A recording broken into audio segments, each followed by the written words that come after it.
support for municipalities today. They've been calling for it for many weeks, and the pandemic has proven extremely costly to cities. Municipal leaders have been asking for anywhere between $10 to $15 billion over the course of the next number of months, and they say residents are depending on the services that cities provide more than ever now. The revenues, though, that they get, as you can imagine, public transit, for instance, has all but dried up during this pandemic. So we are waiting to hear from the Prime Minister on that, and I will bring in my colleagues, the host of Power and Politics, Vashi Kapellas, and the CBC's David Cochran. Good to see both of you. So this is something that has been asked for a number of weeks. We've heard from basically all the mayors of big cities, certainly, Vashi, talking about how desperate cities are, given that they have really little ability to be able to raise more money and are taking a significant hit, whether it be public transit or other things. Yeah, desperate is the perfect word to use, the perfect descriptor, Rosie. Right from, I would say, maybe 2 weeks into this pandemic, so right at the outset of April, mayors from cities of all sizes, but you're right, especially big cities, were sounding an alarm. I want to put forward some numbers that help contextualize, I think, how big of a hit cities are taking, because you're right, their revenue sources are property taxes and user fees, and certainly user fees have dried completely up. Toronto is losing, according to its mayor, $65 million a week. Vancouver will be short anywhere from $110 million to $330 million this year. Edmonton expects to lose up to $260 million. Calgary is losing $15 million a week. They've also made a lot of corresponding layoffs. In Edmonton, for example, more than 4,000 people have been laid off. Calgary has laid off 1,800 people. Toronto won't hire more than 5,000 seasonal workers that they would to operate a lot of the, parks and day camps and things like that. Although some are going forward, they anticipate that 5,000 people won't get their jobs back. And basically their message is this is going to get a lot worse before it gets better. And their ask from the federal government has been, in a way, not to circumvent, but to sort of complement, I guess, what the provinces might be able to do under ordinary circumstances, and that is help them out with a cash injection. Because remember, cities, for the most part, legally cannot run a deficit, and that puts them in a real bind. They would normally be going to the provinces for help, but the provinces, of course, are extremely cash-strapped due to the help that they're offering for the pandemic. So they're turning to the federal government, and that figure that you put out there, Rosie, $10 billion, that's what the Federation of Canadian Municipalities says is sort of needed as an emergency fund. Help them with their ability to pay employees operating costs. Basically, that's the thing that they need right now. My understanding is that this announcement is, the first part is how the federal government is characterizing it to me of what they may announce for municipalities. But today it won't be about that kind of direct operating help. Instead, it'll be about infrastructure, and that raises a whole host of questions. We'll have to wait to see what the details are. But from the mayors whom I'm spoken to, and I know that you'll be speaking to some as well, they're worried about operating costs. Right now, that's their primary focus. I'm sure they'll welcome news on infrastructure money, as they always would, but how much that will help them in their current predicament, which is kind of escalating by the day, my guess is that that will be their big question. And if it is money for infrastructure, is the suggestion then from Ottawa, well, we're giving you infrastructure money, so you use the money that you would have used for this to use for operating costs? I don't know the answer to that, but I wonder if that will be the suggestion that we get from the Prime Minister and ministers in the briefing after. And David, it is, as Vashi said, user fees, certainly transit fees that you would make a lot of money off of, but the FCM, the Federation of Canadian Municipalities, has also said, there are people who aren't able to pay their property taxes even. So all sources of revenue are under some pressure here for cities.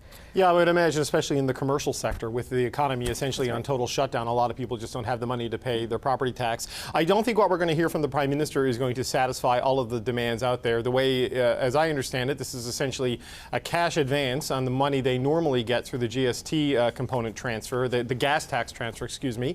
And instead of getting it paid out over a period of time, they're going to get it all at once. But that's essentially not new money. That's a cash advance on money that they knew was coming for a specific purpose, but they're going to get it earlier, presumably to help with bridging through better times, as that seems to be the focus on a lot of the big picture non-individual bailouts. So the direct cash is going to families and people, and it's more credit and cash advance and liquidity that's going to like governments and companies in terms of the aid packages coming out of the government. So really this has to be seen as a first step down payment on a larger aid package for municipalities, which I don't think we'll see the full size and scale of until there's multi-level negotiations. They figure out how the economy can reopen and get a clearer sense of just what the fiscal damage of this pandemic will be. Because, you know, while the government isn't the Bank of Canada, it is essentially bankrolling Canada in a significant way right now. And as we get towards the end of this, there will be a reckoning to help the more financially vulnerable provinces in particular, and municipalities who have been absolutely hammered. So I think that's the policy announcement today. Rosie, I also think the Prime Minister is going to have to speak on the delicate subject of race. When you look at what is happening south of the border, the protests we saw in Toronto over the weekend because of the investigation that's happening there involving the death of a young woman, this is something that is unavoidable for a national political leader, I think. And I suspect the Prime Minister, he did address it, I believe, on Friday. He brought it up at the end saying, I want to talk about this. Well, the circumstance on Monday morning is far more severe than it was on Friday based on a very eventful weekend south of the border and here in Canada. We're going to have to hear something from the Prime Minister on that for sure.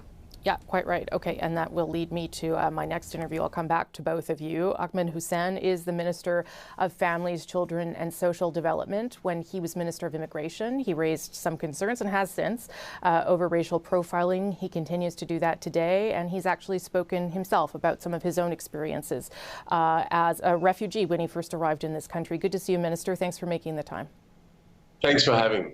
So let's just talk maybe about your reaction to what you have seen over the course of the past 3 or 4 days. The protests certainly sometimes that have turned quite violent at night in the United States, and some signs of that too in Montreal over the weekend. What is your reaction to that?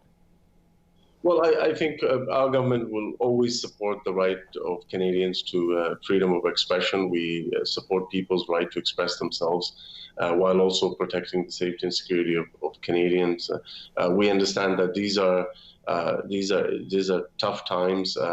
The frustrations that people have in terms of having their stories being heard, their lived reality. I mean, it's really important for us as a country to recognize that anti-Black racism is a reality for many, many members of our community. And the fact of that should be something that we should talk about, that we should put on the table, because that's the only way you can address these issues. You can't address an issue without acknowledging that it exists, that it's a lived reality for many, many people to begin with. You yourself have 3 young boys, and you have previously spoken about some of your experiences. Can you tell us a little bit about them? What you have experienced as racism or microaggressions? I think sadly this is something that's very, very familiar to many Black Canadians that I personally know, and many that have reached out to me over the years. It's not something that is new to us. Being followed around in a store, being racially profiled, while driving a car. These are very, very common experiences, unfortunately. And the fact of the matter is, at the same time, they're simply not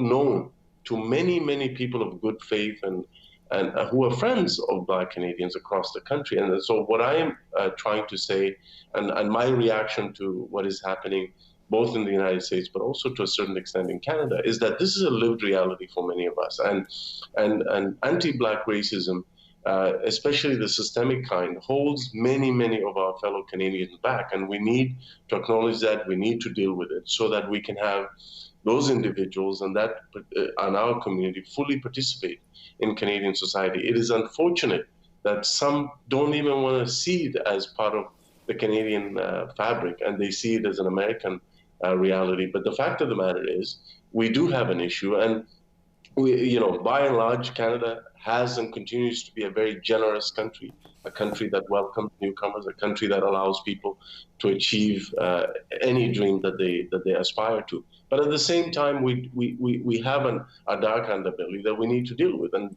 one of those, among many, is anti-Black racism. And the fact of the matter is, government alone cannot do it. I mean, government has a major role to play in pushing forward policies that bring people up, that move towards full inclusion of all our citizens, including members of the Black community. But we all need to do our part, whether you're a CEO, whether you're a teacher, or a police officer. We need to practice empathy, and true inclusion. We do celebrate the fact that Canada is a diverse country, but we need to also make it an inclusive country. And the only way to do that is to include everyone and to also acknowledge the lived reality of everyone. Yeah. I'm glad you brought up the issue of this country versus the United States. Obviously, the situations are different. But do you believe that this country is I don't know, maybe not having enough of a conversation around race, maybe dismissing the issue entirely in some cases, or suggesting that Canada doesn't have the same issues as the United States, so we don't need to talk about them? Do you feel that at all? That's precisely it. You hit the nail on the head. I think the point is to have those conversations, because it is through those conversations which can be very difficult conversations, but it is through those conversations that we can have breakthroughs, that we can actually hear the pain and the frustration of many members of our fellow Canadian citizens. Mm-hmm. And so those folks will tell us, and they will show us their lived reality. But we can only do that if we're open to those conversations. So the point I was making in my public communications over the last couple of days is that we need to create the space for those conversations. We need to hear about the reality of Black youth in our urban centers, for example. The reality that they go through in their interactions with police, the reality that they go through in the job market, in the housing market, things that I have personally experienced. But I think the point is, once we create that space and we have those difficult conversations, then we can move forward. And that will only make Canada an even better country than it already is. It won't take away from us. And unfortunately, some do not want to have that conversation. I've seen pushback from even some public officials. A gentleman who was the founding chairman of the United Conservative Party, he said in Alberta, he pushed back and he said, don't bring this issue across the border. Yes, as if I was bringing this conversation across the border. Yeah. This is something that is real for many Canadians. And the fact that it is a lived reality for many Canadians should concern all of us, and should then force us to have conversations that will lead to real solutions. Yeah, it is hard, to have those conversations. I agree, and it's hard to know what to do as well. Just a couple minutes before your boss, the Prime Minister, comes out, Minister, you have 3 young kids, so I don't know how aware they are of what has happened. But what are you saying to them right now? Watching the video of George Floyd being killed by a police officer is so deeply disturbing. How do you have any conversation about any of that with your kids? Before you even have that conversation, I think you need to process it yourself. And I've been talking to many of my friends who are really having a difficult time processing those images. I mean, this was a slow motion death right in front of us of an individual at the hands of a police officer. I mean, it's really hard to deal with that from the perspective of looking at those images. But I think, when I talk about the difficult conversations, I seriously mean it. I mean, I publicly invite that Mr. Ed Amar to call me so that he can hear from me and many others on the reality of anti-Black racism in Canada. That this is not something that is being brought over the border. This is as Canadian as anything else. Mm-hmm. But I also think that, education and talking about true inclusion and putting forward policies and programs that really include people will make a big difference in the lives of everyone. But it starts from those conversations, and it starts from the willingness to acknowledge that something is real, that is real for so many Canadian citizens. Does it make you worried for your children, though? Oh, absolutely. And I think it is for those of us in leadership positions and in positions of responsibility, we have to do everything that we can to ensure that the next generation does not have to endure the daily microaggressions and other profiling that happens to too many members of our community. And I think if we can move the needle forward, I think that is something that each and every one of us should aspire to. And it shouldn't just fall to members of the Black Canadian community. It should be a responsibility for all of us, because if some members of our community are being marginalized, it should concern all of us. Yes. How do you do that at the cabinet table, Minister? This will be my last question. you are a minority at the cabinet table in many ways too. So I would say it's very refreshing, because with the Prime Minister, we've never stopped having that conversation, and I know that he's going to address this issue head on today, and I'm very heartened by that. And secondly, I must say that among the cabinet table and in our caucus, we have, I have felt nothing but a welcoming of those of the desire to have those conversations, of the desire to continually to push ourselves to do better, because we can, there's always more work to be done to create a more inclusive society. And it's not just for Black Canadians. It is conversations around how do we do better with Indigenous peoples and other vulnerable groups. And I've found that our team collectively has had the openness and the willingness to continue to have those conversations. It's a journey, it's a marathon. It's not something that can be fixed overnight with one policy or one conversation, but we gotta keep at it. Yeah. Minister, good of you to make the time and to open up that door to that difficult conversation so many of us are trying to have over the course of the past few days. Thank you very much, sir. Appreciate your time. Thank you for having me. That's Ahmed Hussen. He's the Minister of Families, Children and Social Development. He was here in Ottawa. Okay, we are standing by to wait for Minister's boss, the Prime Minister of Canada, who will be coming out his front door shortly. This will be really his first time since, I would say, an escalation or a spread of these protests and rallies have taken place across the United States over the course of the weekend, and certainly into Canada as well, into major cities in this country. We've seen some people coming together to try and raise awareness of issues around race and policing in this country as well as in the United States. And as you heard from the Minister, the Prime Minister is set to address some of those issues in his remarks today. Maybe I'll bring in Vashi, because I didn't get your perspective on that. I know you were hosting on Friday, and he did talk about it a little bit, but the situation has even changed since Friday.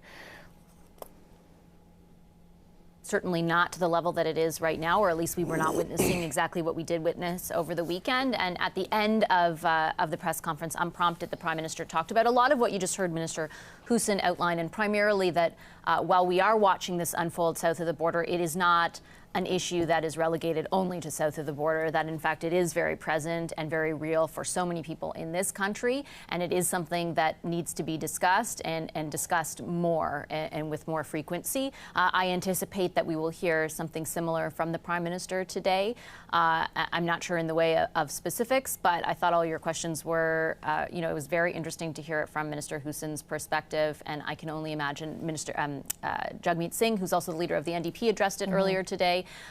Talked about his own lived experience, and as well, I think the main issue that I walk away from listening to both of them is, as much as possible, or all the time actually, we should not be dismissing the idea that it is very present here. Just because we are not watching that video at this juncture take place here in Canada doesn't mean that it isn't the reality that so many people in this country face day in and day out. And you're right to point out that example in Toronto, where the family of that young woman is concerned about what happened to her and if race was a motivating factor. They don't have any conclusions, but those questions at this point are very much being raised. And this happened just, in the middle of last week in Toronto. So certainly I walk away thinking to myself a lot about the presence of that issue right now for so many people in this country. And that is what we are hearing echoed by politicians very frequently at this point as well. Yeah, and certainly we've talked about over the course of the past couple of months now how issues are often exacerbated during the pandemic, and problems that were that existed and we all maybe were aware of have been laid bare in a different way. And I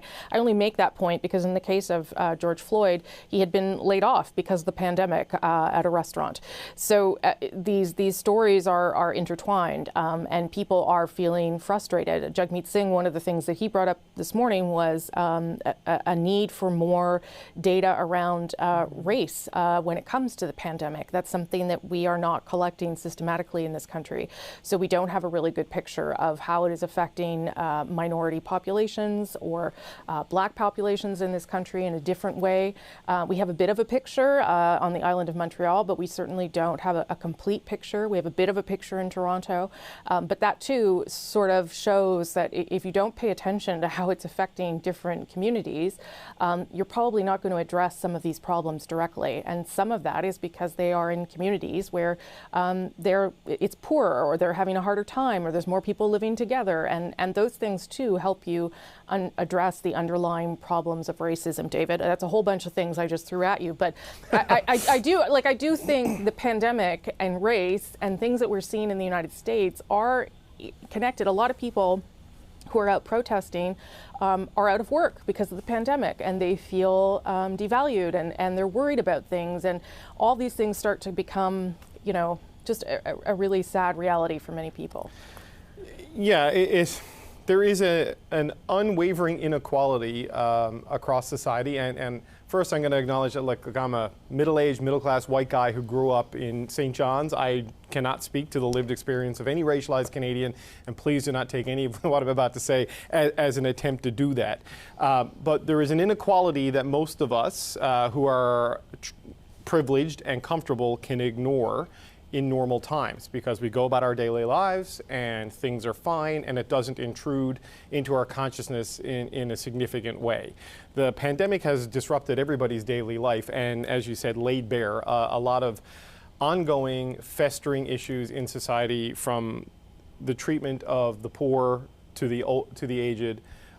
What we're seeing with Black Americans in particular right now in the United States, and it's coming at a time when people have been locked down, economically vulnerable. There's a healthcare vulnerability in the United States that does not exist in Canada to the same degree because of the private corporate nature of the healthcare system and people being unable to afford care or being denied care. Mm-hmm. And then a sequence of deaths, because there was the young Aubrey kid in Georgia. Yep. Who was also hunted down. Allegedly by people, we've seen the videotape, by people because he was going for a jog in a neighborhood. So, I was watching some CNN last night, and they did about a 5-minute sequence of all of the cop killings of unarmed, predominantly Black men over the last series of years. And when you stack them all together, it really reinforces just how significant the problem is. So the Prime Minister is going to try to address this in some way when he comes out. I will say he has his own challenges on this particular topic, Rosie. I mean, I was on the plane with him the night the pictures of him in blackface and brownface surfaced during the election campaign, and we had to shout a bunch of uncomfortable questions at the Prime Minister, the Liberal candidate at the time, and I suspect that has been something that has surfaced on social media over the weekend as he made his comments about what was happening in the United States on Friday, and will undoubtedly try to address it again, because while it's happening south of the border, it seeps into this country, and there are a lot of people in Canada who are watching it with a much more personal reaction than you or I are able to have in watching something like this. But undoubtedly, it's what we saw over the weekend and what we're seeing today is absolutely horrible and absolutely terrifying, to the point that I can't have the TV on around my kids because I don't want them to see it because they're too young for that sort of a thing. So what the Prime Minister is going to say and how it's received, I'm not sure how that is going to go. It is an issue Canada has to confront. The First Nations issue in Canada is certainly a great scar on the country. Thankfully, we've not yet had the kind of violence that we are seeing in the United States, and hopefully it doesn't come to that in this country, because we can find a way to deal with the problems that we have here. Yeah, I mean, the Prime Minister, I guess, will have to find a way to address what we're seeing south of the border while recognizing that some of the problems exist here. We are, at very least, not seeing right now the confrontations between protesters and police, which are creating very violent episodes in the United States. So that, and Rosie, at least he's willing to come out and speak to it. I was also going to say yes, address yes, it. yes. There is a real absence right now at the top of the political spectrum in the United States, this national moral leadership in a time like this. It's more agitation than calming right now, and to this point, when the mayor of one of the biggest cities in the U.S., in Atlanta, with a very large Black population, when the mayor of that community is saying, just stay quiet to the president, that speaks to a real problem. The contrast is quite stark. Yeah, the president only reacting on Twitter through the weekend and has yet to address the nation, even though some of his advisors, according to the New York Times, had suggested that he make some sort of public statement. That has not happened yet. And in fact, last night, the lights of the White House were turned out as protests turned violent down Pennsylvania Avenue as well. So we are expecting the Prime Minister to have some sort of comments about that as he emerges from his home right now. But his major policy announcement today, some funding for municipalities that are feeling under pressure right now. Here's the Prime Minister of Canada. I want to start by addressing the situation that's unfolding south of the border, which is also having an impact here at home. For far too many Canadians, the images and stories coming out of the U.S. are all too familiar. As a country, we can't pretend that racism doesn't exist here. Anti-Black racism is real. Unconscious bias is real. And systemic discrimination is real, and they happen here in Canada. Over the weekend, we saw thousands of people gather across the country to join peaceful protests against anti-Black racism. By standing together and denouncing the few who would try to derail these demonstrations, Canadians are sending the message that they will never tolerate injustice. To young Black Canadians, I hear you when you say you are anxious and angry, when you say that this brings back painful experiences of racism that you've faced. I want you to know that I'm listening and that your government will always stand with you. Together, we will keep taking meaningful action to fight racism and discrimination in every form. The status quo, where people face violence because of the color of their skin, is unacceptable. No parent should have to once again explain to their kids that they or their friends might face racism. It is time, it is past time for this to change.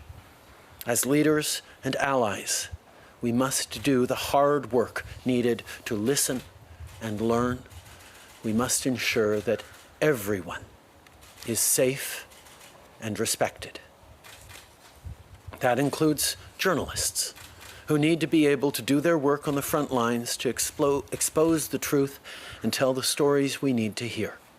And we must, as Canadians, always keep working together to build a fairer, better, more equitable country for all. For far too many Canadians, what is happening on the other side of the border at this time is familiar to them. Anti-Black racism, systemic discrimination, injustice, they are also present in our country. Over the weekend, we saw thousands of people right across the country demonstrating peacefully to stand up against racism by forming a common front and denouncing those who always tried to disrupt these demonstrations. Canadians are sending the message that they will not tolerate injustice. So now I would like to speak directly to young Black Canadians. I hear you. I hear your concern, your anger, your pain. I hear you when you say that this brings back painful experiences of racism and discrimination. I'm listening to you, and our government is there for you. And we are taking action to combat racism and hate in all its forms. The status quo, where young people face violence because of the color of their skin, is unacceptable. No parent should have to once again explain to their children that they or their friends could face racism. As leaders and allies, we have to ensure that everyone is safe and treated with respect. Of course, that includes journalists, who must be able to do their work on the ground to expose the truth and tell the stories that we have to hear. And as Canadians, we must continue to build a better country, a more equal and fairer country for all. It has been a very difficult spring for many people. And although the path forward won't be easy, things will get better. Over the last month, we've started to see promising signs that the curve is flattening in Canada. Now, the situation remains very serious, but the more we can control the spread of the virus, the more we can begin restarting. In many parts of the country, this is already happening. In others, where the situation remains more uncertain, steps are being taken more slowly. Every province and territory will have its own approach. But as we move forward with restarting the economy, we must keep working together. On Thursday, As part of our weekly call, I spoke to the premiers about collaboration on the path ahead. I'm working closely with them, just like with mayors and other leaders, on what this approach should include, because there are a whole range of issues that will require us to take action together. As I've said before, to keep Canadians safe, to give businesses the confidence to reopen their doors and people the confidence to walk through those doors, we need to cooperate on countrywide testing and contact tracing. And on this front, we're making good progress. At the same time, our government is ready to be a partner for the provinces and territories in supporting vulnerable people, securing personal protective equipment, and working on childcare, to name a few.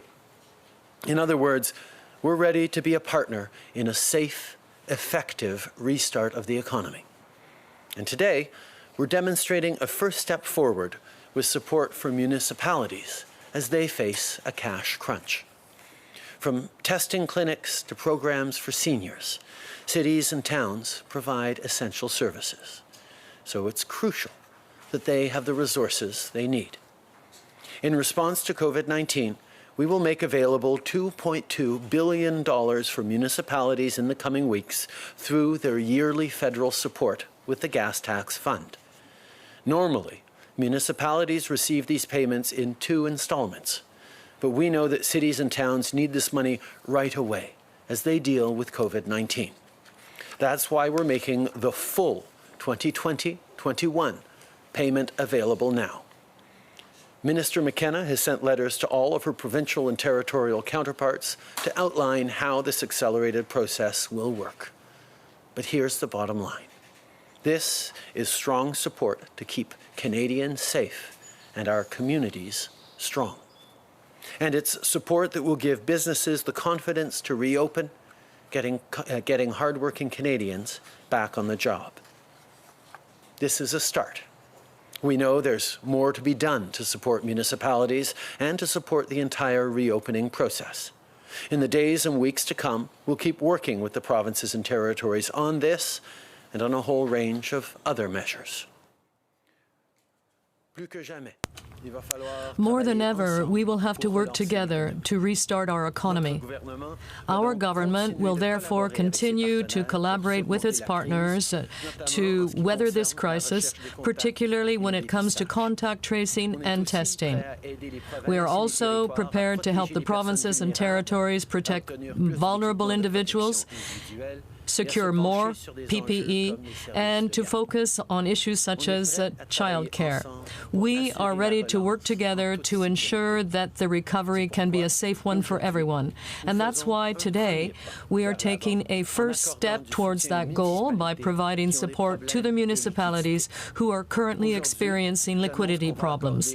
Today, I'm announcing that we will grant $2.2 billion to municipalities in the coming weeks through the Federal Gas Tax Fund. Normally, the municipalities receive those payments twice in the year. But this is money they need now to be able to continue to provide essential services. So there will be a single payment for 2021 that will be provided now. Minister McKenna has already sent letters to her counterparts in the province and territories to explain this accelerated process. But this is what is important to remember. We are making this investment to allow the municipalities to continue to ensure the safety of Canadians. We are supporting services that will help businesses to reopen and people to go back to work. We are also looking at other ways of supporting the vital work that the cities and municipalities are doing across the country. Of course, there is still much to do so that we can start up our regular activities, so that businesses reopen their doors, and so that people can return to work. But I know that together we will make it. Thank you. Thank you, Prime Minister. We'll go to the phone for some questions. One question, one follow-up. Operator. Thank you. Merci. Première question, Raymond Filion, TVA. À vous. Thank you. Good morning, Prime Minister. With respect to the demonstrations against racism, you say this is unacceptable, but what do you see as a potential solution to that challenge? Now, there was total havoc in Montreal, and things seem to be degenerating here. Well, I can tell you that for some time now, Canadians have realized that we have a lot of work to do to counter racism and to make sure that all families feel respected in this country. This is not just something for somewhere else, it's for here as well. And that's why for 5 years now our government has been investing a lot of money in various ways to help organizations, black community organizations, so that we've invested in Statistics Canada as well in order to collect more data and develop a truly Canadian strategy against racism. But we know there's more to be done, and we will continue to do more, hand in hand with the communities that are hard hit by discrimination and racism. We have an obligation to be the allies of those communities and all of those people and all Canadians. Now, with respect to the demonstrators, or rather, with respect to the people who disrupted the demonstration and caused havoc, we condemn them. We need to protect the right of all Canadians to peacefully demonstrate in Canada, and it is absolutely essential that be the case in our country. We need to do better in Canada. We need to continue to know that even though we have made strides forward in the fight against racism and discrimination, racism still exists in Canada. Anti-black racism, systemic discrimination, unconscious bias are lived realities every day for millions of Canadians. We need to stand beside them. We need to be allies. We need to work in our daily lives to counter discrimination, racism, and intolerance. As a government, we've made many investments over the past 5 years, whether it's on community programs run by racialized communities, whether it's on Statistics Canada doing a better job of collecting disaggregated data, whether it's investments in anti-black racism strategies or anti-racism strategies in general. But there is always more to do, and ultimately, we need to do it together as Canadians and be better allies. As for those who took advantage of these peaceful protests to do significant damage to communities and stores, as we saw in Montreal, we have to condemn those actions strongly. They do not represent the peaceful protesters who are standing up for very real issues in Canada. We need to continue to make sure that peaceful protest is always able to happen in Canada. Follow up. With respect to the money for municipalities, this is not new money. It's just an early payment under the fund. But they are asking for at least $10 billion in order to fund direct services to the population that they have to deliver now. Will they get the money, or will they have to increase their property taxes in order to provide those services? We are advancing money that would have been given to them in any case 6 months from now. But we recognize there is a need now for them to have that money. And the fact is we need to do more, and we will do more. But in order to do more, we have to work with the provinces because the municipalities fall within their jurisdiction. We will be there to invest, but it has to be done while respecting their jurisdiction and working with the provinces across the country. We know that this is just an initial measure that brings forward money that the cities were going to get 6 months from now anyway, but there is a need right now for liquidity, for support as they deal with this COVID crisis. But yes, we need to do more, and we will do more. But doing more needs to happen hand in hand with the provinces who have jurisdiction over the municipalities. But I can assure you, in my conversations with the premiers and in our conversations going forward, the federal government will be there to work with the provinces to support the towns and cities that we all live in. Merci. Prochaine question. Operator. Thank you. Merci. Next question, Janice Dixon, The Globe and Mail. Line open. Hi, Prime Minister. I'm wondering, when will your government mandate the collection of race-based data in connection to COVID-19 specifically and more broadly across Canadian society? We invested millions of dollars over the past years so that Statistics Canada can do a better job of collecting disaggregated data. It is extremely important to be able to see the clearer details on who is most vulnerable, who is being affected by various things in society. So that's something that we know, and it's traditionally been something difficult to do, so we are moving forward on that. In regards to COVID-19 data, we've been working with the provinces from the beginning to try and get better granularity, better details around the data. Whether it's as simple as age and gender or much more complex data, we need to pull that together, and a data strategy has been part of what we've been talking on with the provinces, because we need to be able to compare what's happening in one province to what's happening next, and making sure that we're all collecting data the same way and in as much detail as possible is going to be an important part of the path forward. Okay. For a number of years now, we have been investing in data collection by Statistics Canada in order to better determine the differences and in order to better respond to the challenges a number of communities are facing. Now, with respect to COVID-19, for a number of weeks, we've also been working with the provinces so that we can develop a data collection strategy, so that we can better compare data from various regions of the country. With Canadians starting to travel, that will be important, but also more data on the communities that are more affected by COVID-19. Yes, and on the G7 meeting, Donald Trump has said it will be postponed to the fall. Are you planning on attending, and do you support the U.S. proposal to expand the group to include Russia? We have, we've always been working with the United States to coordinate when we can hold this important G7 meeting. It's really important to keep holding these meetings and making sure that we are coordinating internationally in this time of crisis.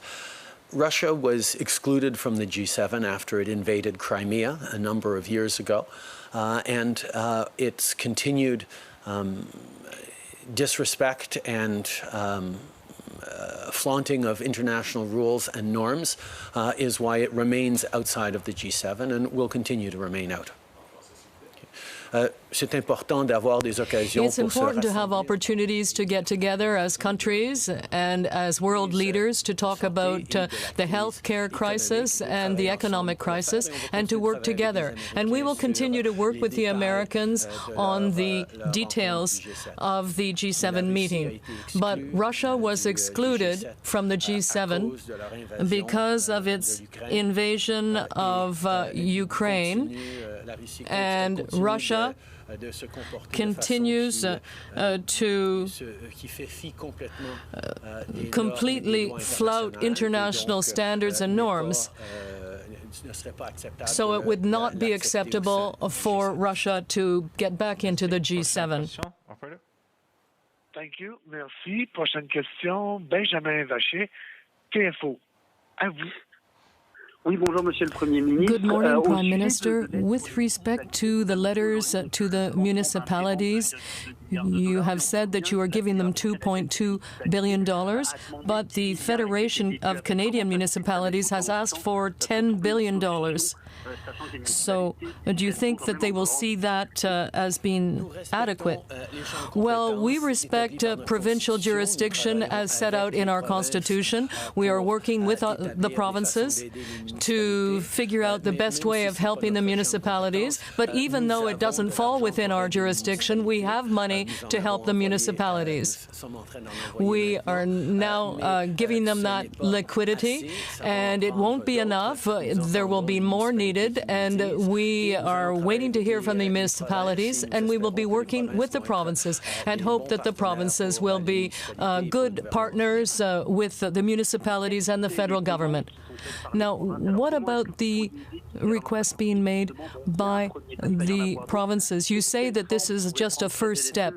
What form could the next types of support take? What are you looking at specifically? Well, we will be talking to the provinces about the best way to help the municipalities. We know very well that there are a number of municipalities are having major problems with transit. They need to add more buses and more cars because people have to keep a proper distance from others. And this is because of COVID-19, of course. So they're in a cash crunch right now, and that's why we're looking at this with the provinces, and we will all be working together on this. One more question on the phone. Operator. Thank you. Merci. Next question, Jim Bronskill, the Canadian Press. Line open. Mr. Bronskill. Good morning, Prime Minister. You've already touched on this, but a month ago, municipalities said transit revenues had dropped drastically, draining their coffers. Basic services such as policing and garbage collection are at risk. Why is this taking so long to remedy? We have been a great partner to municipalities as best as we could over the past years in various situations, in various crises, including through the gas tax transfer. We know how important our cities and towns are to the success of Canadians, to the success of our country's economy. That's why we are working with the provinces on figuring out ways that municipalities can be helped. We respect the Constitution that says that it is to provinces to manage and fund municipalities. But at the same time, we've looked for ways where we can make direct contributions to the municipalities, including through the gas tax transfer. That is something that we've moved forward today, so we can give more money more quickly to the cities, but we need to do more, and on that we will continue to work with the provinces and encourage the provinces to step up in helping cities. And a follow-up, Jim? In Canada, the legacy of racism against Indigenous peoples weighs heavily, as you know. Now the pandemic has delayed federal responses to important recommendations in that area. Is there a danger that some of these federal responses will simply slip away given other pressures and priorities now? No relationship is more important to my government than the one with Indigenous peoples. We have taken significant steps towards reconciliation over these past 5 years, but there is much more to do. We are working in partnership with Indigenous leadership, with Indigenous communities, with Indigenous peoples across this country.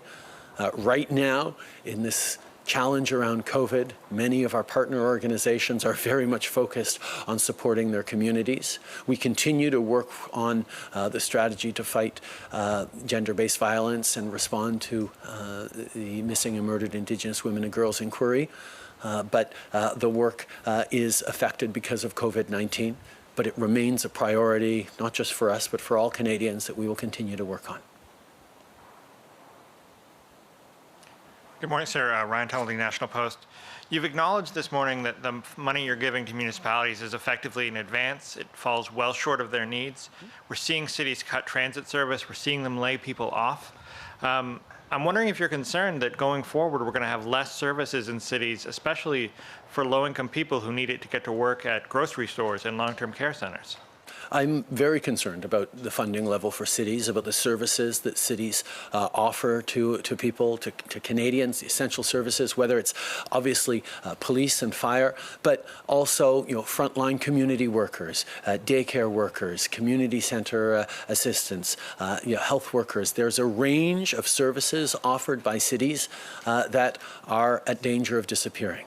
That's why we are doing what we can unilaterally in advancing the money forward, but we need to work with the provinces on this. Cities are the responsibility of the provinces. The federal government will be there to work with the provinces, to support, to help flow money, but the provinces need to step up as well, and that's what we're discussing right now. Okay. Nous savons qu'il y a une grande préoccupation. We know that there's a major concern in terms of services for Canadians provided by municipalities and towns. And we're not just talking about fire services or police, but community services, childcare services, a presence on the ground. And often it's the towns and cities that are threatened without enough money. So we will do everything we can to ensure that we flow that money to them. We've advanced the payment now, but we have an obligation to work respectfully with the provinces, and we will do that. But we need the provinces to be there with us as well to help the municipalities. You've invoked provincial jurisdiction several times this morning in the answer. Did provincial premiers on your call last Thursday object to the notion of you giving money directly to cities? We have always respected the Constitution in this country. I think premiers and the federal government have always understood we can work together on lots of areas that cross jurisdictions, and we will always do that in a respectful way, working in partnership for the Canadians who, regardless of the order of government, we all collectively serve. Bonjour, Monsieur Trudeau. Louis Blouin, Radio-Canada. Louis Blouin, Radio-Canada. You have talked about the work carried out by the provinces. Can you tell us where the blockage is? Is it the provinces that are dragging their feet? And can you be more specific? Do they not want you to be imposing conditions on them? But they've made that request a long time ago, over a month and a half ago.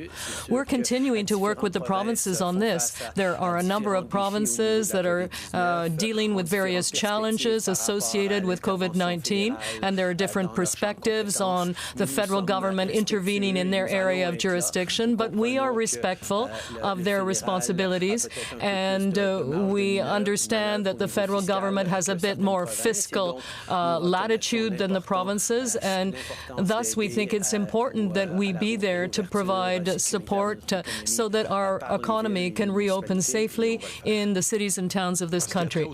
Now, with respect to the tensions in the United States, we're seeing that President Trump's comments have not eased people's anxiety, quite the opposite, since this began. Are you concerned that this will simply exacerbate the situation? And how should a world leader intervene or respond in a situation such as that? Well, I can't speak for other countries, but in Canada, we must come together. And whether we're talking about federal or municipal or provincial leaders, we have to be there to listen and understand that even though we have made progress in recent years and recent decades, there's still a lot that needs to be done. And we must be the allies of minority communities. So we will be there for them. That's my responsibility as the Prime Minister of the country, to ensure that we all can work together. Minister Tom Perry with CBC. You're talking to Black Canadians today. You've apologized for this many times, but you did wear blackface as a younger man. Do you think that in any way diminishes your ability to provide moral leadership on this issue, or do you still think you're carrying that baggage? I think we all have a role to play. We've all seen things in our lives or done things in our lives that we need to learn from and do significantly better from. I have spoken many times about how deeply I regret my actions that hurt many, many people. But at the same time, we need to focus on doing better every single day, regardless of what we did or hadn't done in our past. We need to work together through this. We need to keep standing up for each other. We need to be there to say that every day we can do better as a country, as a world. And I will be part of that. I will continue to be an ally to minority communities, to racialized communities across this country and around the world. Okay. We have a duty to all try and make a positive contribution to the world. And I regret the choices I made a long time ago, and I have expressed a deep concern about that and apologized for it. But the fact is that every single day we have to act to ensure that things get better. That's what I'm doing, that's what our government is doing, and that's what all Canadians want to do to create a better world for their children and grandchildren. Just so I'm clear, if Vladimir Putin is invited to this meeting, will you take part? There are still many discussions to be had on what, where, how this meeting is going to go on. We look forward to opportunities to gather together with various world leaders. The G20 is a forum in which we regularly have exchanges with across various countries that we don't necessarily have great relations with. But the G7 has always been a place for frank conversations amongst allies and friends who share so much, and that's certainly what I'm hoping to continue to see. Brian Mullen, Global News. Prime Minister, a follow-up on collecting national data about how COVID-19 is impacting people along socio-demographic lines. Do you have an idea when this national data might be available, and explain how significant social determinants like race are on a person's vulnerability during this outbreak? Well, I think to use a very clear example, on the closing in on 100,000 cases of COVID we've had in this country to date, we don't even have age data for a large portion of that. Certainly in the early days, collection of data was done in a very disparate way across the country, and collating all that data while people were trying to scramble to ramp up to respond to this crisis was extremely difficult.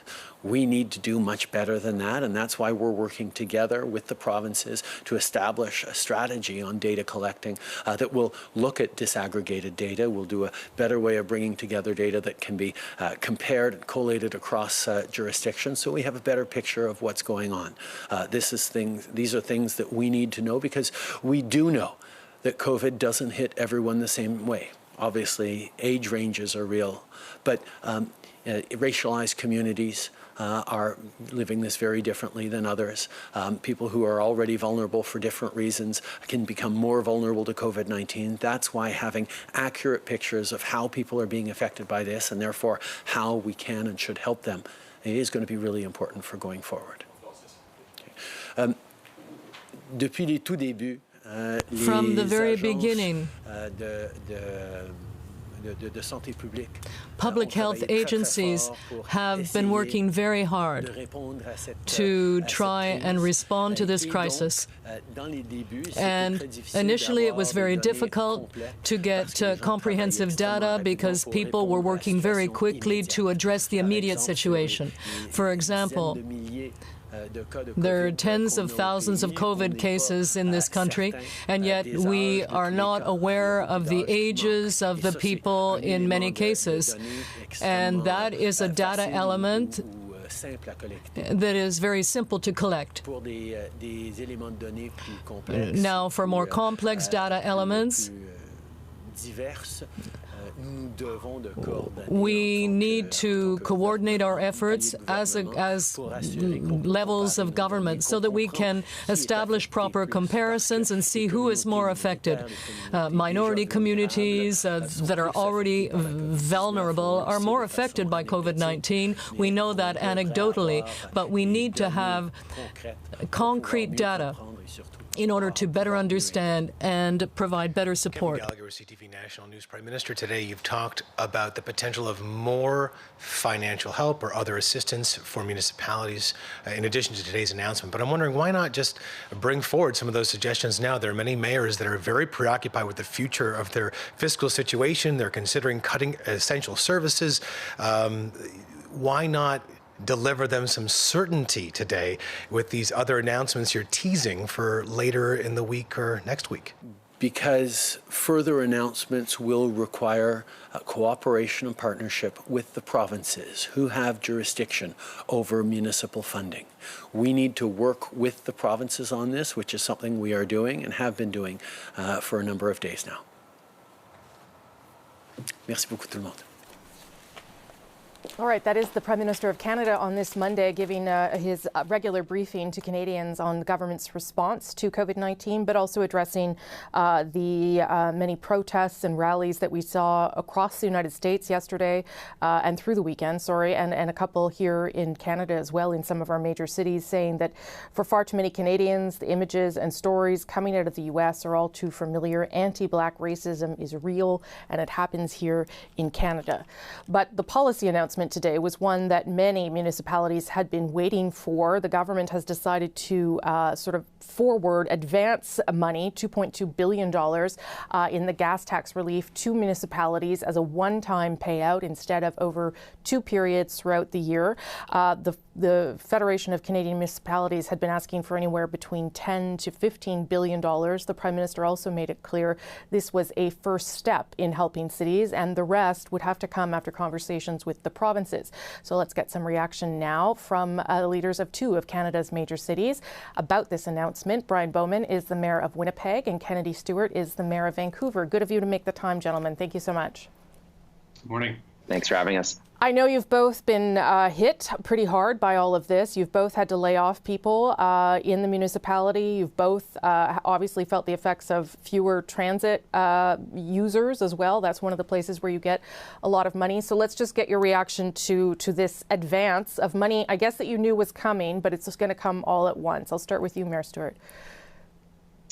Yeah, I mean, this is really the first chip on the table in this poker game between the federal and provincial governments for funding for municipalities. So it's a welcome first step, and probably more welcome was the Prime Minister's comments that he's open to providing more funding. This, however, is just an advance on capital funds. It's nothing to do with our operating budgets. We're losing up to $300 million this year. We've had to lay off 1,800 people already. And prepared to lay off more if we have to, just because of losses in revenues. So, it's a faint signal, but it's a signal we'll take at the moment, but there's more needed. Okay, Mayor Bowman, how about for the city of Winnipeg? This will obviously make a difference, but I imagine because it is money you were expecting, it will only do so much. Yeah, I mean, advancing it is obviously welcomed, and I'd echo the mayor's comments. I mean, here in Winnipeg, this will advance about $22 million that we've already budgeted for in this year's budget, but it will help us with cash flow. I think what I'll say is consistent. It's a good first step. Obviously, there's more work for the federal government and the provincial government. Municipalities for decades have been delivering services with one hand tied behind their backs. We don't have the revenue tools or the models that other levels of government have, but the expectations from our residents continues to grow. And what COVID has done is tied the other hand behind our back. And so we need some fundamental changes in how we fund cities across Canada if we're really going to position for a new norm that isn't worse than the old norm. So this is really the only thing I think that the federal government could have done on its own, because you are you are of the provinces. You're in their jurisdiction. What is the expectation then, from your perspective, on what provinces should be doing right now to ask for more from Ottawa? Because it does seem that there's a bit of a blockage there, Mayor Stewart. Yeah, I mean, we do have to work together on this. In British Columbia, our province has done also had a good first step, as they provided some direct operating funding for our transit, but that's only going to carry us to about September. And these 2 senior governments have to sit down and decide what do they want their cities to look like. I mean, our economy, the whole national economy, runs through cities basically, and if we don't have the staff to approve permits, to do building inspections, to get the engineers and the construction teams going, then the whole economy just kind of creeps to a stop. So, we need to be included in these talks, but they need to decide if they're going to get in terms of operating, and let us know soon, because we're doing our 2020-2021 budgets right now and have to make some pretty serious decisions about property tax levels and those types of things, and can't wait much longer for an answer. Yeah, and if property taxes is the only other place where you could get money, Mayor Bowman, I imagine that's problematic too, because I know the FCM, for instance, has said that some property taxes, people aren't even able to pay them right now because they are also experiencing difficulties. So how realistic is it that you could even increase property taxes? Well, that's the fundamental problem with how municipalities are funded. I mean, it's not a smart form of taxation. And if you want to help support economic growth and recovery, you don't do it by doubling down on the tax burden of property owners and businesses. You do it with progressive forms of taxation like they have at other levels of government. And you do it in a way in which the focus on municipal councils is economic development and job creation. And so that's the challenge. I mean, the federal government has a lot of money. The provincial government has the powers to make structural changes for municipalities. They also do have a lot more financial tools they can borrow, unlike municipalities can. I mean, we're prohibited from borrowing for our operating budgets. We have balanced budget legislation, which in our case, we've balanced the next 4 years.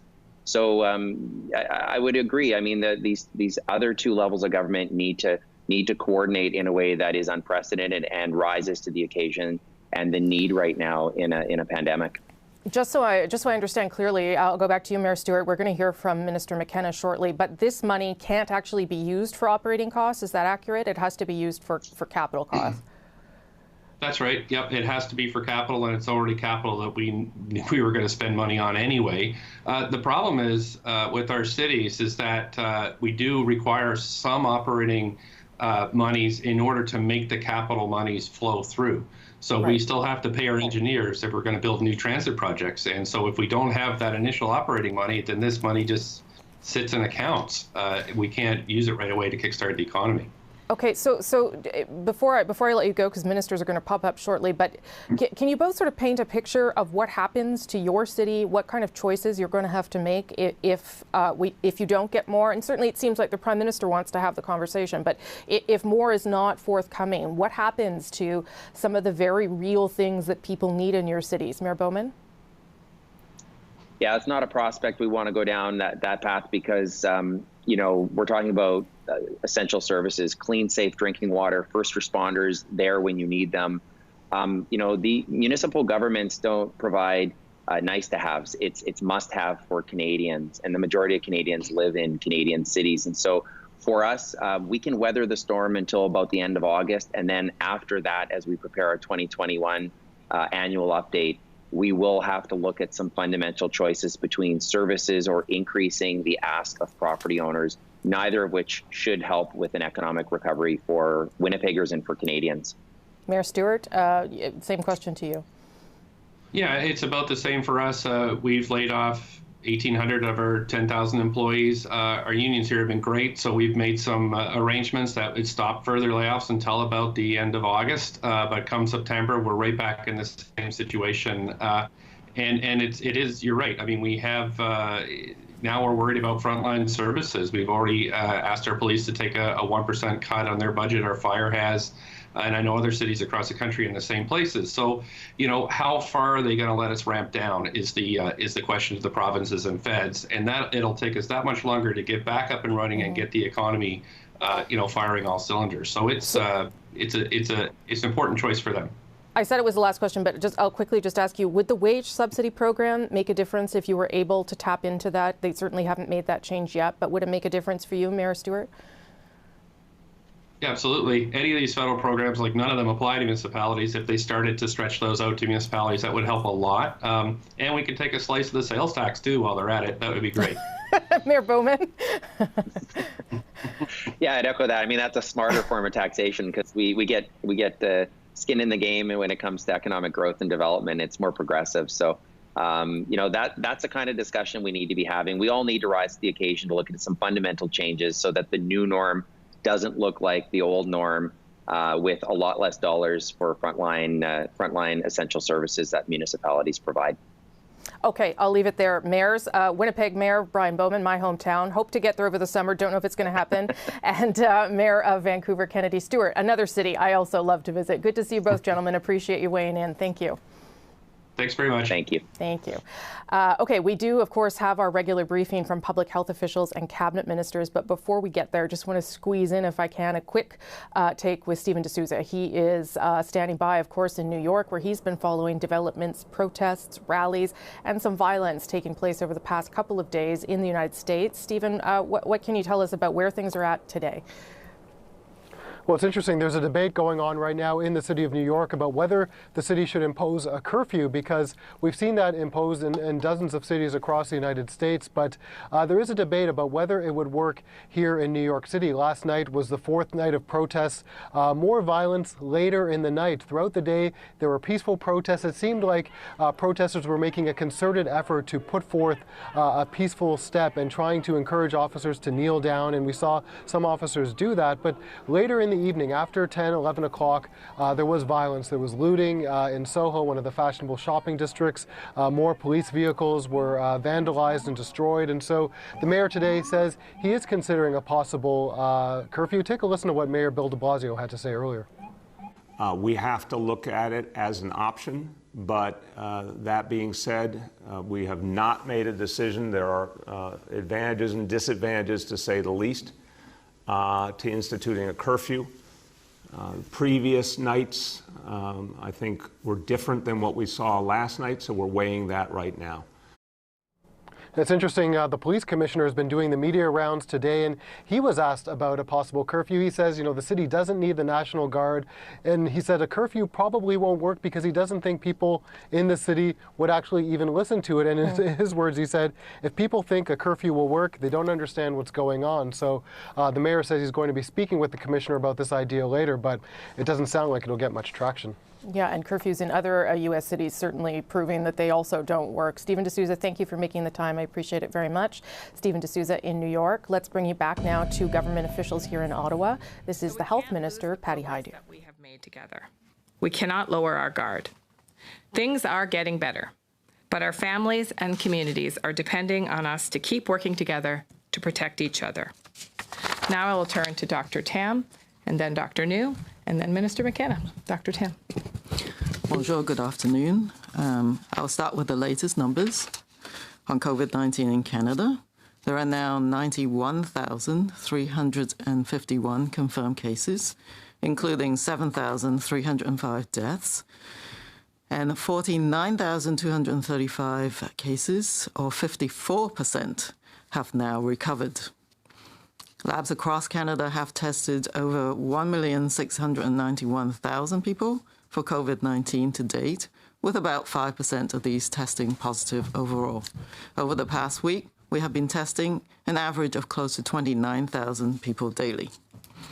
While everyone in Canada is working hard in the fight against COVID-19, there is an increasing concern about a range of unintended consequences of the pandemic response, including for populations already experiencing marginalization due to stigma and other forms of discrimination. Among these unintended consequences is the impact on the ongoing public health crisis of opioid-related overdose deaths and problematic substance use in Canada more broadly. Last week, the British Columbia Coroner's Service reported that unintentional illicit drug toxicity deaths have increased in recent months, with over 100 reported deaths in the province, both in March and April 2020. This is a worrying trend, and it has been over a year since British Columbia observed numbers this high, sustained over a 2-month period.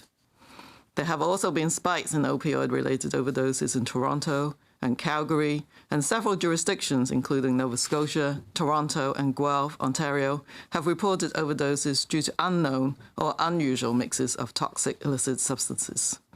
As it remains vital to keep up public health measures to protect all Canadians from COVID-19, we must find ways to maintain life-saving supports, including treatment and harm reduction services for loved ones and members of our communities who use drugs.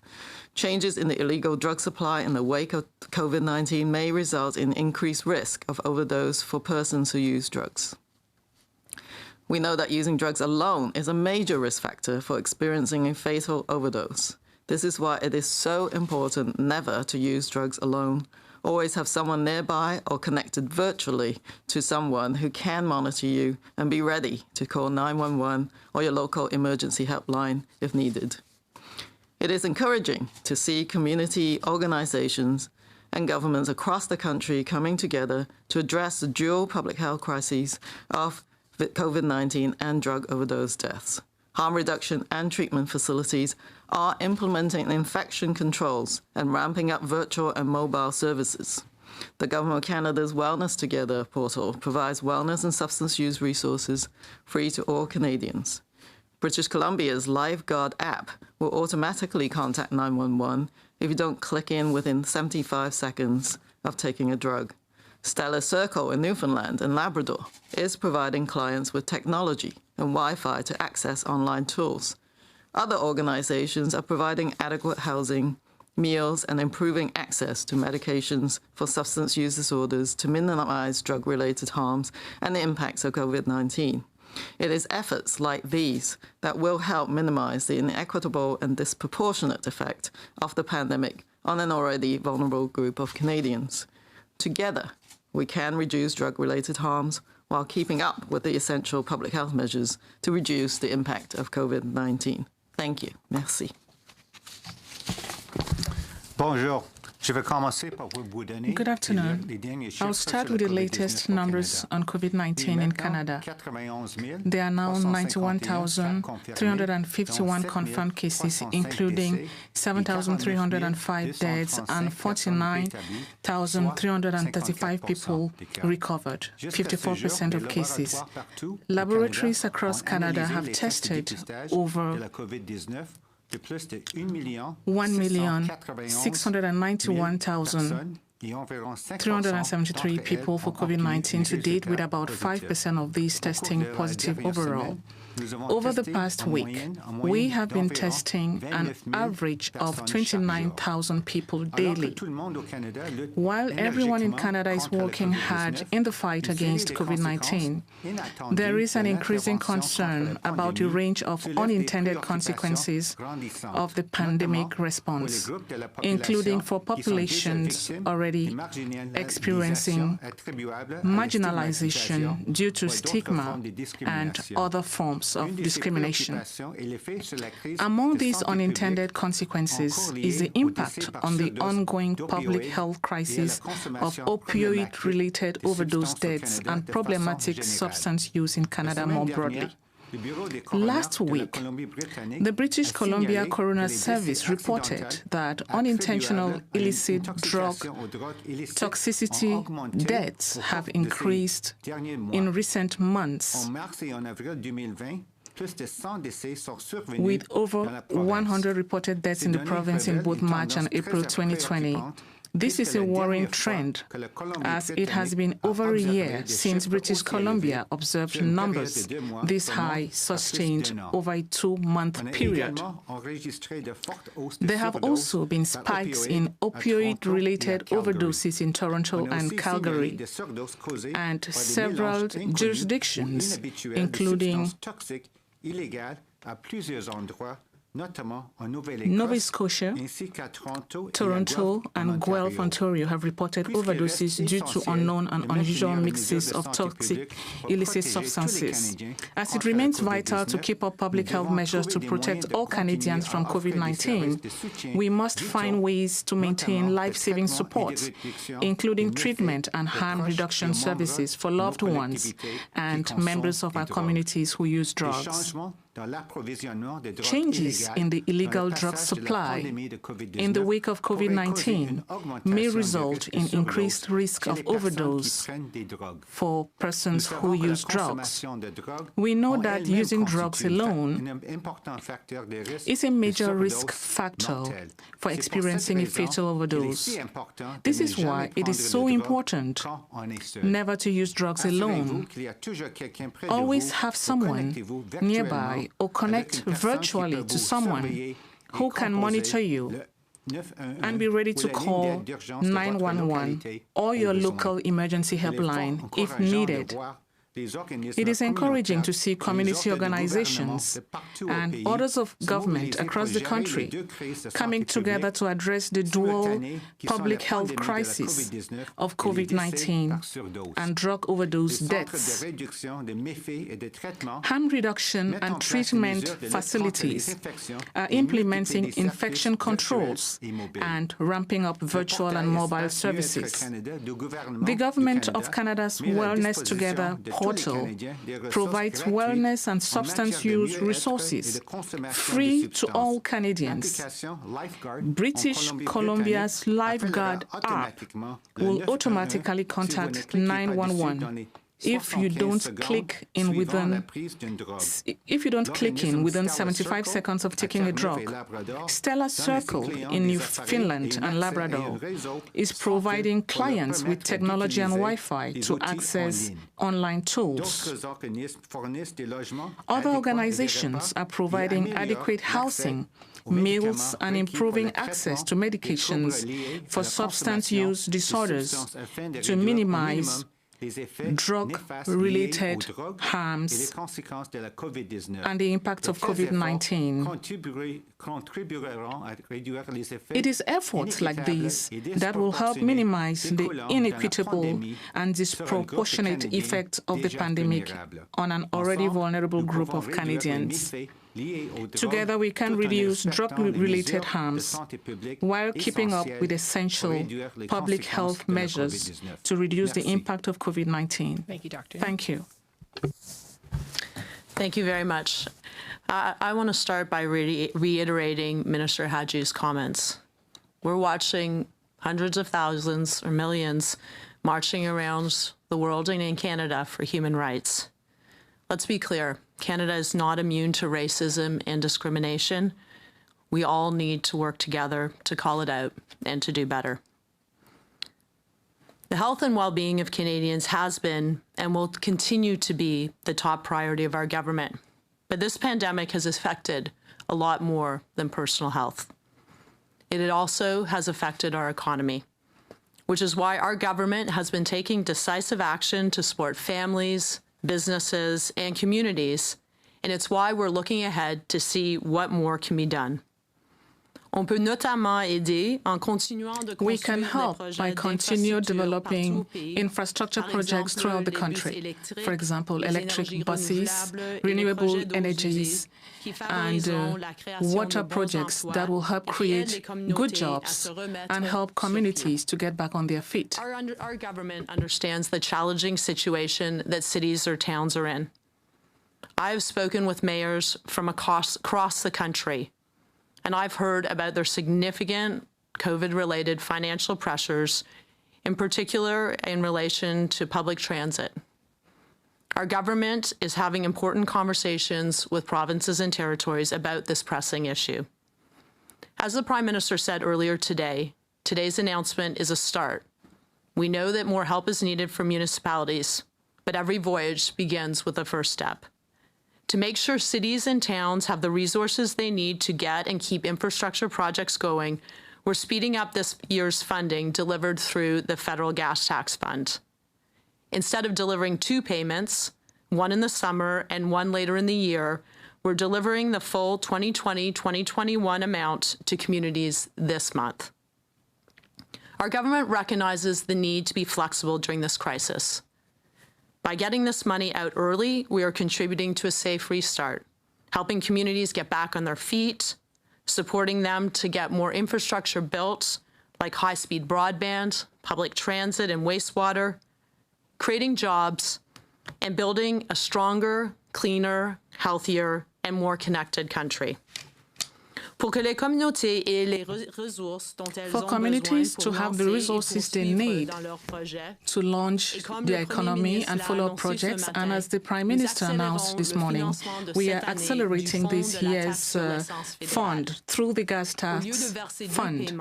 Instead of two installments, one in the summer and one later in the year, we will be providing the entire amount to municipalities in June. This is one step to help help municipalities. The government recognizes the need for flexibility during this crisis. By quickly disbursing municipal funds, we are ensuring that there's a sure recovery, helping municipalities to get back on their feet, helping them create new infrastructure like broadband infrastructure, public transit, and wastewater treatment projects, helping them to create jobs and to create a more connected and stronger economy. This federal fund provides $2.2 billion to cities and towns and First Nation communities and supports thousands of local infrastructure projects. Projects like the 1,550 solar panels installed in the district of Hudson's Hope in British Columbia, improvements to the Legacy Trail between Canmore and Banff, the rehabilitation of the Sid Buckwold Bridge in Saskatoon. Dollars from this fund are helping with pool upgrades in the St. James Civic Centre in Winnipeg and with stormwater management in Mississauga. Ces fonds ont permis d'électrifier. These funds have helped to electrify buses in Laval and funded recharge stations in New Brunswick. Funding can be used immediately by municipalities for priority projects. It can be banked for later use, pooled with other communities for shared infrastructure projects, or used to help finance big-ticket projects that can pay community dividends for decades to come. Alors que nous sommes confrontés aux plus grands défis, while we are facing the greatest health and social economic challenges in our country, more municipalities in the country will be able to take investment decisions to invest in the projects they need, investments that will help them strengthen municipalities during this pandemic and help build cleaner, healthier, stronger and more connected municipalities. The accelerated federal gas tax fund payment is just one way we are showing flexibility in response to the pandemic, helping Canadians and their communities adapt and recover, get people working, and building a stronger, cleaner, healthier, and more connected country for the future. As the Prime Minister said this morning, this is a start. We know there's more to be done to support municipalities, so we'll keep working with the provinces and territories with more to come. Thank you. Thank you, Minister. We will now start taking questions. As usual, we'll start on the phone, 3 questions, and then we'll turn to the room. 1 question, 1 follow-up. Operator, over to you. Thank you. Our first question, notre première question is from Crystal Oak from Global News. Please go ahead. À vous la parole. Hi, my question is for Dr. Tam. Has any progress been made on gathering more detailed data, for example, about race or immigration status on people suffering from COVID-19? You've acknowledged that there are gaps in the data, but I'd like to ask what is being done to address those gaps. Yes, that's an important question, and we have, on the general set of data, things have improved, and so we now have like 99% of the case report form from provinces and territories. Unfortunately, they don't currently contain the race and ethnicity information, so we're working really right now with Statistics Canada and other organizations like CIHI and the provinces and territories really actively to try and get some of that. Having said that, it'll be no surprise to anyone, just based on the information already available, not necessarily through this systematic data gathering, that those who are in certain more disadvantaged populations, socioeconomic areas of lower socioeconomic sort of levels, and certain groups of people in Canada are more vulnerable to the impact of COVID-19, and that's already evident. Thank you. And for a follow-up, so how significant are these social determinants? I know you're saying that you're not having the data, but do you have a timeline on when we would get that data and how significant those would be? So we are working with mainly Statistics Canada, for example, in looking at linkages and looking at trends to not just the COVID-19, but seeing what kind of data is available on the unintended consequences and the other data linkages. So I think that's actually really important.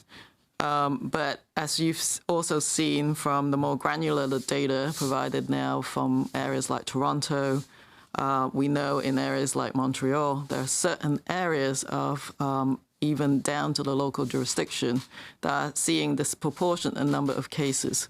Some of them are related to the work that people living in those areas are linked to, such as some of the workplaces that we've seen outbreaks in, but also crowded living conditions.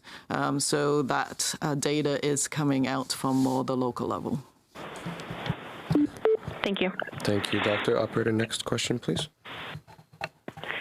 Thank you. Our next question, notre prochaine question is from Marie Vassel avec Le Devoir. Please go ahead. À vous la parole.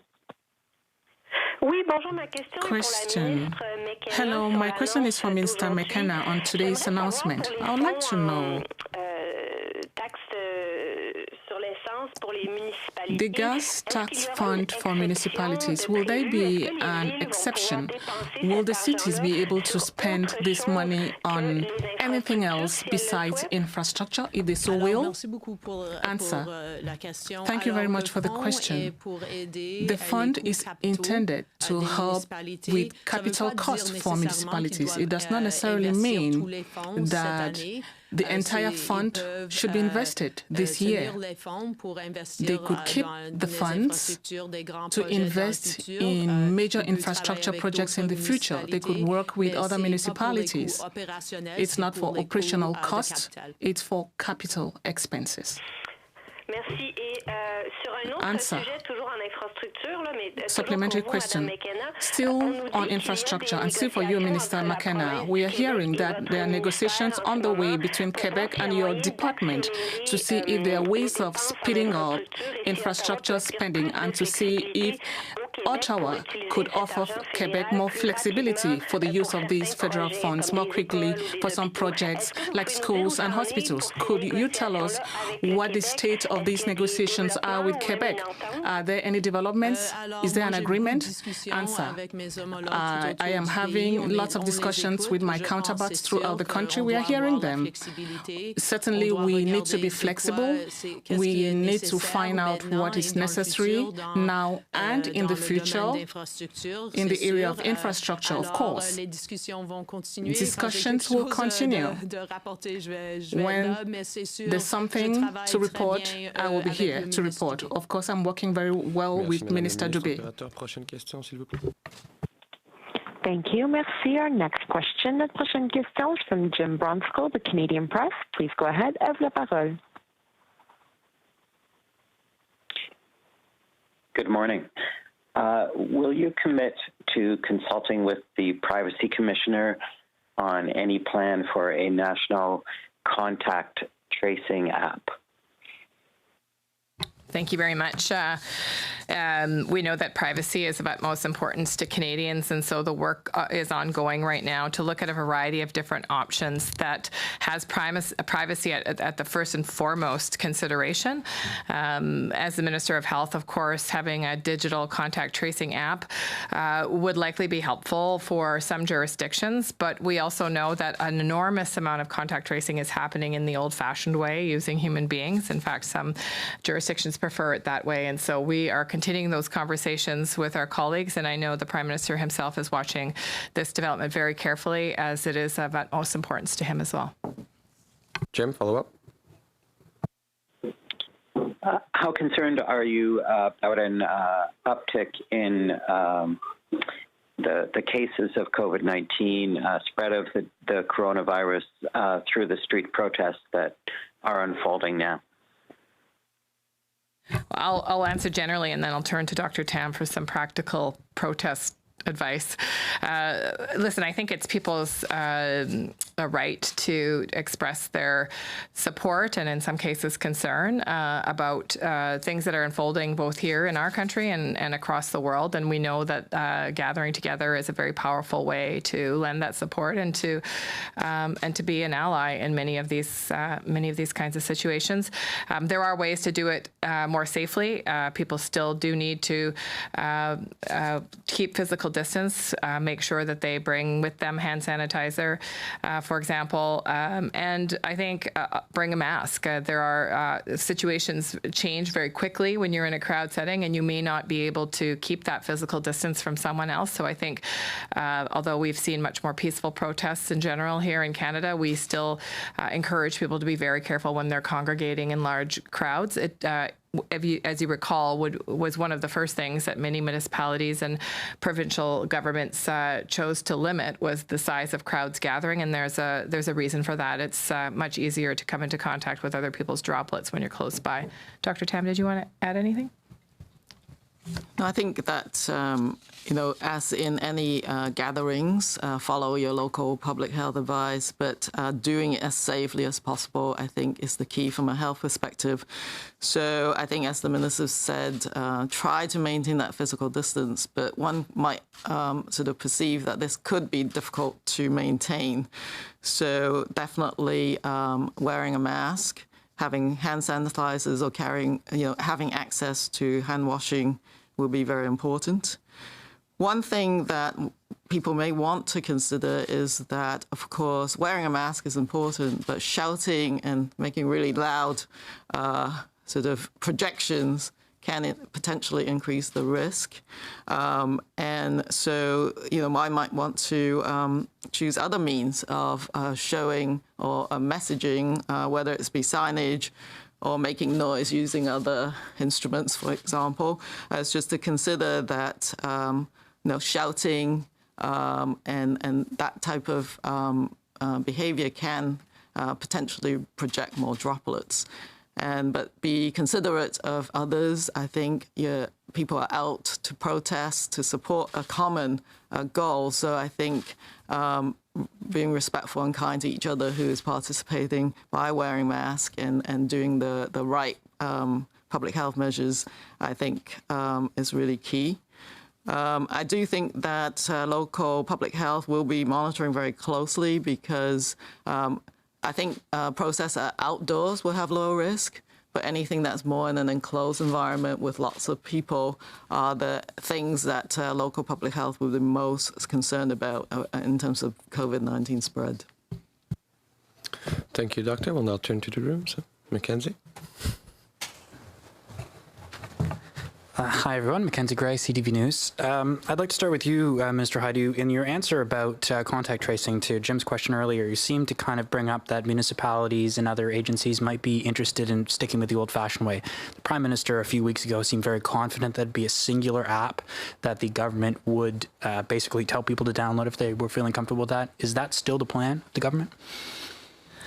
I think whatever path that we choose to go forward with a digital app for contact tracing, it has to be an app that Canadians will feel comfortable using and that we can gain momentum with.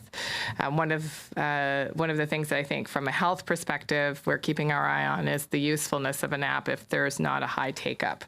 And actually the success of the apps require people to want to use them. And so we are right now having conversations with provinces and territories. There are, as you know, some apps being used in other provinces that provinces feel are very effective or becoming effective, if you will, in their own domain. And those are the conversations underway. But listen, everything we've done so far has been in collaboration with the provinces and territories. It's important to make sure that we have an approach that Canadians are comfortable with and that they will use.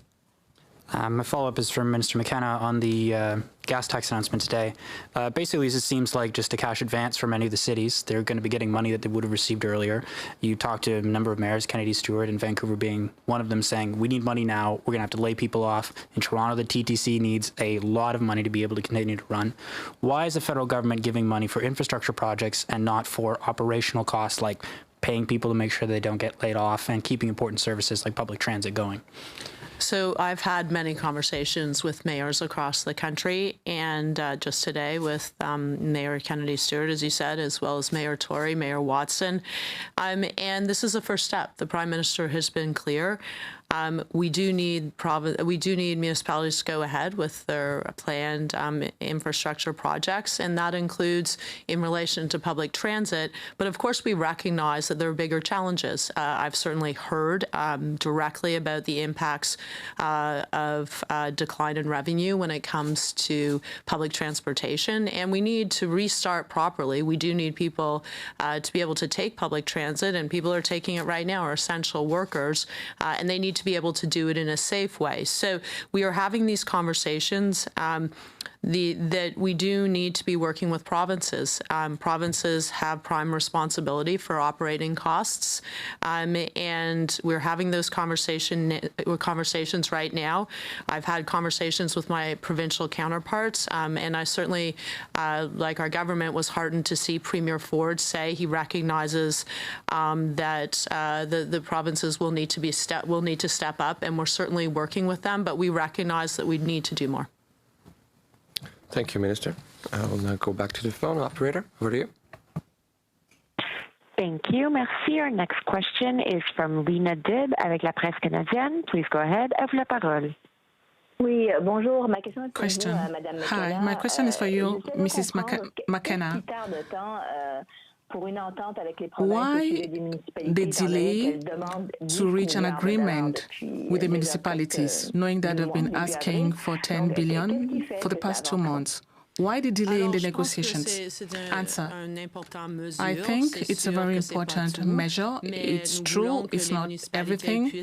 We want the municipalities to start with infrastructure projects planned. We are having lots of discussions.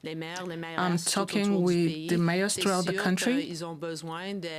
It's sure that they need help for operational costs, including public transit. It's very important that we have public transit now for essential workers to be able to go to work and for economy to reopen. But we are respecting jurisdictions. Municipalities fall under the provincial jurisdiction. We are not saying we are not going to help. We already took this important measure this morning. We hope that the provinces will step up and join us to help the municipalities that need help because of the COVID-19 situation. Follow-up question? I understood that. I'm trying to find out if you could provide details as to why you haven't reached an agreement with the provinces to help municipalities, to give them money for operational costs. Answer. I know that many discussions are underway between the Prime Minister, Minister Freeland, with the provinces and territories. I think every week they have discussions. They are continuing. And these are important discussions. As I said, we've not arrived at an agreement, but we do hope that some provinces will recognize the fact that we need to work together to help municipalities. Thank you, Minister. Operator, one last question, please. Thank you. Merci. Our last question is from Bill Curry with the Globe and Mail. Please go ahead. À vous la parole. Thanks. For Minister McKenna, earlier this year you put out a report saying that the government had identified about 52,000 infrastructure projects and funded them, and yet the Parliamentary Budget Officer was at committee on Friday saying that he can only find 33,000 and he doesn't know where the missing 20,000 are. So can you explain that or address his concern? Thanks for the question. Look, we've been working hard to invest in infrastructure, and this infrastructure is having a huge impact on lives across the country, whether it's investments in public transportation, in wastewater, and community and rec centers. these are really important initiatives. We have projects that the Auditor General spoke about, 33,000 that are through our infrastructure program. There are also projects that are through the gas tax that we're announcing today, and there are also projects through CMHC. That brings up to the total of projects, and we're going to continue moving forward. This announcement today is an example of how we see infrastructure is critical to the restart of the economy, but also in the longer term, it's about ensuring that we have a healthier, cleaner, and more connected country. Bill, follow up. And on today's announcement, you and the Prime Minister said that further promises are dependent on talks with the provinces. But just last year, the federal government, without the provinces, doubled the gas tax to $4.4 billion for that 1 year only.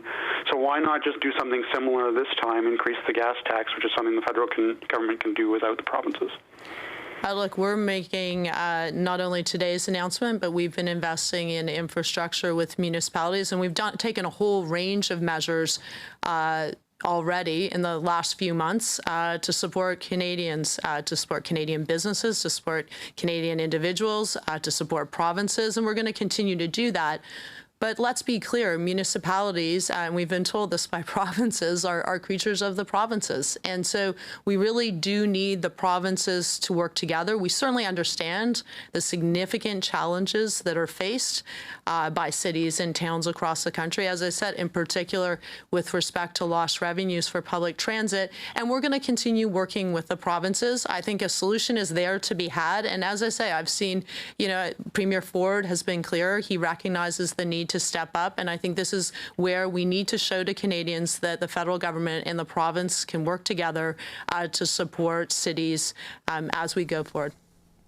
Merci, Madame la Ministre. Ceci met fin à la and that conférence is de presse. the Minister of Infrastructure, Catherine McKenna, and the end of the federal briefing today on COVID-19. A couple little bits of news, though, that happened over the course of the past hour I just want to bring you up to speed on. The Ontario Ombudsman has announced that he will investigate what has happened at long-term care centres in the province of Ontario, calling the military report we received last week a stunning portrait of horrific conditions. So that would be an independent investigation happening alongside one that has been commissioned by the Ontario government. We've also received details from the Canadian Armed Forces around what they believe was the probable cause of a snowbirds crash that happened on May 17th and killed Captain Jen Casey. The Canadian Air Force says that investigators are looking at a bird strike as the probable cause of that crash. So a bird essentially got into part of the engine and caused the snowbird to go down. All right, that brings you up to speed on some other information, but let's go back over what we've heard from the past couple of hours with my colleagues, the host of Power and Politics, Vashi Kapellas, and the CBC's David Cochrane. So I guess we'll talk about municipalities. You heard me talk to a couple of mayors there with their reaction. It's $2.2 billion. It's money, I guess, to provide them some immediate liquidity in hopes, it sounds very much to me anyway, Vashi, that the federal government and the provinces can get to another place here where cities can get more money. Yeah, I was trying very hard to read between all the many lines. Me too. Between the mayors and the federal government, because here's what's at stake, and we outlined this prior to the Prime Minister's remarks. So this is money that they would have received in 6 months. It has to be directed towards infrastructure. What the cities say they need right now is money to continue operating because their revenue sources have basically dried up. And so they're facing a major cash crunch. In Toronto, for example, they're losing $65 million a week. So in order to be able to hire people back or to function and deliver the services that so many of us are accustomed to, they need money. Now, the Prime Minister was asked about that multiple times. Minister McKenna was as well. And they kept talking about the provinces because they're correct in that provinces have jurisdiction over municipalities. Things like this, maybe when it came to a higher, increase in revenue sources, for example, something like that, that would be a part that the provinces could play. The secondary problem is that the provinces don't have a lot of money to do that at this point. They are facing a cash crunch. They have a little bit of a tougher time accessing that cash than the federal government would. The Prime Minister acknowledged that too. He did at one point talk about some premiers maybe, and I'm paraphrasing here, but not being as keen for the federal government to directly intervene. So I think what we need to do is sort of get an inside look at what those conversations are like. I know that the issue has been raised on the past 2 weekly calls with the premiers and the Prime Minister. So which premiers don't want the federal government supplying direct money to the municipalities? Is it all premiers? Is it some of them? Where where are the stumbling blocks? It's clear from the minister's comments and from the prime minister's comments that they're willing to consider more help for the municipalities. They are aware, and everyone I've talked to in the government as well, there's been a lot of calls between the mayors directly and Chrystia Freeland, the deputy prime minister. They're very seized with the issue. Like, they get it. Municipalities need the money. But there's sort of this area in between right now where everybody seems to be stuck maybe, or there are conversations occurring, but there are some stumbling blocks to make that happen. So I wonder if it does end up going through the provinces, in what way, because the bottom line is, I was listening to, I got an email from someone in the city of Toronto who said, for Toronto, this is about $166 million that, again, they can direct towards infrastructure. Their operating needs right now, they're losing $65 million a week. So this is something that will help for sure. Nobody's saying no to it or anything close to that, but it's not really addressing the crux of what these cities need. They have a bit of wiggle room because of their budgeting timeline, so they don't need it tomorrow. But certainly they're all trying to plan what the next year looks like and what services they can be able to offer. And so they're trying to get a more clear indication, or maybe a more specific indication, from both the provinces and the federal government of what money they might be able to anticipate. It was difficult to get that today. Yeah, I applaud your attempt to read between the lines.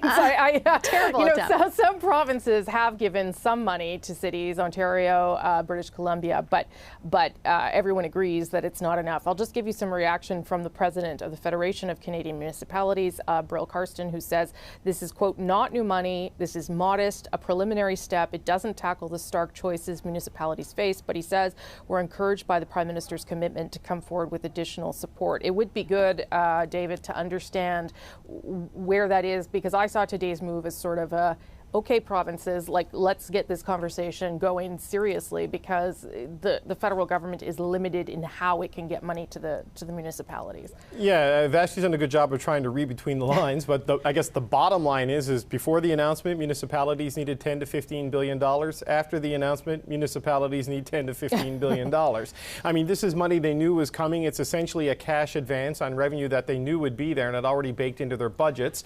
Maybe there is some fungibility to this money and flexibility that they can get this cash now and use that to cover off some operational requirements on a short-term liquidity basis while they wait for other money to come in and then replace the infrastructure money. There might be some creative measures you can do, but I was looking at that statement from the Federation of Canadian Municipalities that this does not eliminate the urgency. And you heard from Brian Bowman, the mayor of Winnipeg, earlier, that we're either going to have to go back to property holders and look at raising their taxes, which is a difficult thing to do coming out of this depression that we're essentially in because of COVID-19 and sort of helping with the recovery, or look at cutting services, which also means cutting jobs and cutting support. And Mayor Kennedy Stewart of Vancouver really laid out the implications of that on an economic recovery basis, that if you don't have money for permit approvals and building inspectors and all of the things that help, you know, grease the wheels of economic development in cities, and a significant portion of your non-resource development happens in the major urban centers, this has the potential for a real economic and service crisis for Canada coming out as we try to reopen and recover from COVID-19. So you're right, I think this does put some pressure on provinces to either look at changing legislation to allow borrowing and maybe carrying some debt, or to step up with a cost share of support. The challenge there, Rosie, becomes, though, as difficult as things are for some of the major cities like, say, Toronto or Vancouver, you look at a province like Newfoundland and Labrador, it's in worse shape than Toronto and Vancouver because of everything that's going on there. So the ability of provinces to chip in to help with a municipal aid package is not equal. You know, British Columbia, Ontario, Quebec certainly have the balance sheets and the economic might to be able to do something like that. But as you get down to the smaller provinces and even some of the larger ones like Manitoba or Alberta right now, which we're having some, Alberta with the oil slump and the commodity slump on top of everything else, their cash reserves are quite tapped. So this is not going to be a quick fix, but some big conversations about some big dollar amounts have to get started now with the premiers on top of everything else that the country is dealing with. No, it's interesting how often our conversations end with a debate around jurisdiction and how to overcome that, and sort of problems that maybe need to be addressed long term in terms of how municipalities are funded structurally and whether, as you say, they should be allowed to carry deficits in some cases. The math, Rosie, to get to the idea of what the final tally will be for the country on dealing with this is almost incomprehensible. Like, we've already spent 2 years worth of budgets to this point already in this fiscal year. I mean, you're looking at north of $1 trillion by the time it's all said and done.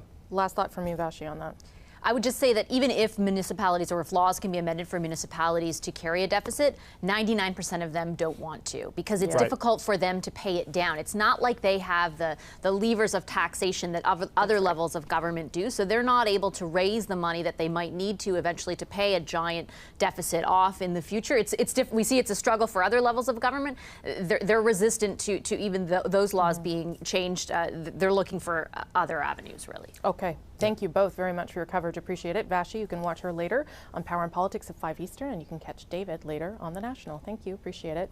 As I leave both of my colleagues there, one of Canada's best-known national parks is reopening today. Jasper National Park spans more than 11,000 square kilometers, includes glaciers, lakes, waterfalls, mountains. Today's reopening with limits is welcome news to area businesses that have struggled, obviously, during the pandemic. To tell us more about that, I'm joined by Richard Ireland. He's the mayor of the municipality of Jasper. Good to see you there, Mayor.